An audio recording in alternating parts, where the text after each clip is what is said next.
السلام علیکم ورحمۃ اللہ وبرکاتہ۔ ناظرین کرام، آج میں آپ کے ساتھ ایک خوبصورت دعا اور ذکر شعر کر رہا ہوں۔ اگر آپ کسی جائز رشتے کے خواہش رکھتے ہیں یا چاہتے ہیں کہ اللہ آپ کے لیے بہترین شریک حیات کا فیصلہ فرمائے تو اللہ سے اخلاص کے ساتھ دعا کریں۔ سب سے پہلے آپ کو یہ کچھ طریقہ میں آپ کو بتا رہا ہوں، آپ کاپی میں لکھ کر کے رکھ لیں، اور اس کے بعد جو ہے اس وظیفے کو کریں۔ انشاءاللہ تعالی جہاں سے بھی آپ شادی کرنا چاہتے ہیں، انشاءاللہ تعالی اللہ نے چاہا تو وہاں سے آپ کا رشتہ ہوگا۔ اور یہ پاورفل وظیفہ ہے، لوگوں کا آزمایا ہوا وظیفہ ہے، لوگوں نے اس کو آزما کر کے لوگوں کی شادیاں ہوئی ہیں۔ ناظرین کرام، آپ کو پریشان ہونے کی ضرورت نہیں ہے، بس خاموشی کے ساتھ اس وظیفے کو آپ کو کر لینا ہے۔ انشاءاللہ تعالی آپ کا بہترین رشتہ اللہ تبارک و تعالی قبول فرما لے گا۔ ناظرین کرام، اس وظیفے کو کرنے سے پہلے آپ کو یہ سمجھنا ہے کہ یہ اس کو کس وقت کیا جائے، کیونکہ اگر ہم صرف وظیفہ بتا دیتے ہیں پھر لوگ پوچھتے ہیں اس وظیفے کو کس وقت کیا جائے۔ تو ناظرین کرام، اس وظیفے کو کرنے کا وقت آپ دھیان سے رکھیے گا کہ آپ کو یہ وظیفہ کسی وقت بھی رات میں کرنا ہے، مغرب کی نماز کے بعد کسی وقت بھی، جب بھی آپ چاہیں تو اس وظیفے کو آپ کر سکتے ہیں۔ رات میں 9 بجے، 10 بجے، 11 بجے، 12 بجے، جب آپ کو مغرب کے بعد وقت ملے تو آپ اس وظیفے کو کر سکتے ہیں۔ ناظرین، اس وظیفے کا کرنے کا بھی طریقہ ہے، اس کے بھی کچھ اصول ہیں۔ اگر آپ نے اصول کے طریقے پر اس وظیفے کو کیا تو انشاءاللہ تعالی زبردست اس کا فائدہ ہوگا۔ اصول کیا ہیں اس کے؟ اصول یہ ہیں کہ آپ کو سب سے پہلے باوضو ہونا ہے۔ ناپاکی کی حالت میں آپ کو یہ وظیفہ نہیں پڑھنا ہے، آپ کو باوضو ہونا ہے، پاک ہونا ہے۔ پاک ہونے کے بعد آپ کو ایک تسبیح 100 دانے کی لے لینا ہے، اپنے پاس رکھ لینا ہے، اور رکھنے کے بعد جب آپ پاک ہو جائیں، باوضو ہو جائیں، رات کا وقت ہو جائے، جانماز آپ بچھا لیں اور 100 دانے کی تسبیح لے لیں، پھر آپ کو یہ وظیفہ بسم اللہ پڑھ کر کے شروع کر دینا ہے۔ ناظرین، یہ وظیفہ آپ کو کیسے کرنا ہے؟ اب آپ ویڈیو کو بالکل اسکپ نہ کرنا، بالکل پوری لائن بائی لائن آپ وظیفے کو سماعت کریں، اس کے بعد انشاءاللہ آج ہی سے شروع کر دیں، اللہ نے چاہا پھر کل ہی کو آپ کو اس کا اثر دکھنا شروع ہو جائے گا۔ کیا کرنا ہے؟ سب سے پہلے آپ کو بسم اللہ الرحمن الرحیم پڑھ کر کے درود ابراہیم پڑھنا ہے۔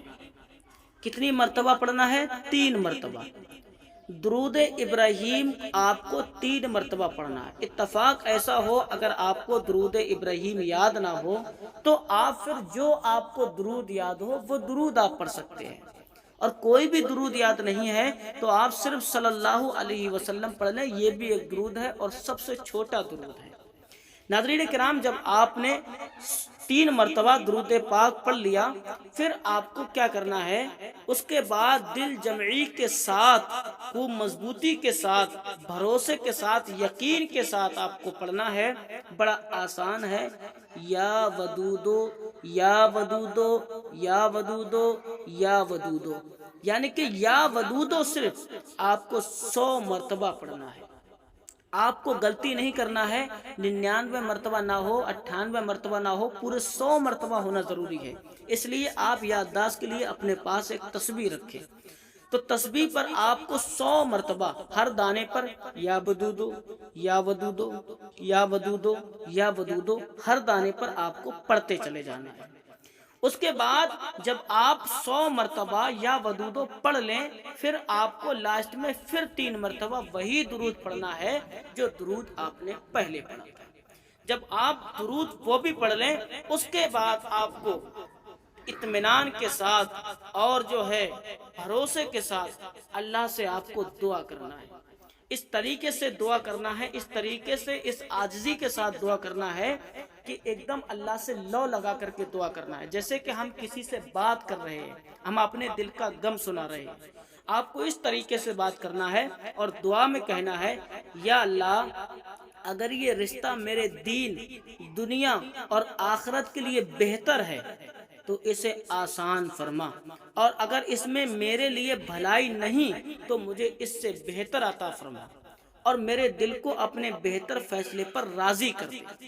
عزیزان کرام اس طریقے سے آپ دعا کریں، پھر اس کے بعد عزیزان کرام یہ 2-3 لائنیں آپ بڑی غور سے سماعت فرمائیں، یہ بھی آپ کے لیے بڑی کامیاب ہیں۔ کیا کامیاب ہیں؟ آخر میں ایک ضروری بات یہ ہے کہ اگر والدین یا سرپرست کی رضامندی اور شرعی طریقے سے ممکن ہو تو اسی راستے کو اختیار کریں۔ کسی بھی ناجائز تعلق یا گناہ کی نیت سے کوئی وظیفہ نہیں کرنا ہے۔ اگر آپ کا ارادہ غلط ہے، ناجائز آپ رشتہ کرنا چاہتے ہیں، غلط طریقے سے یہ وظیفہ استعمال کرنا چاہتے ہیں تو آپ بالکل نہ کریں۔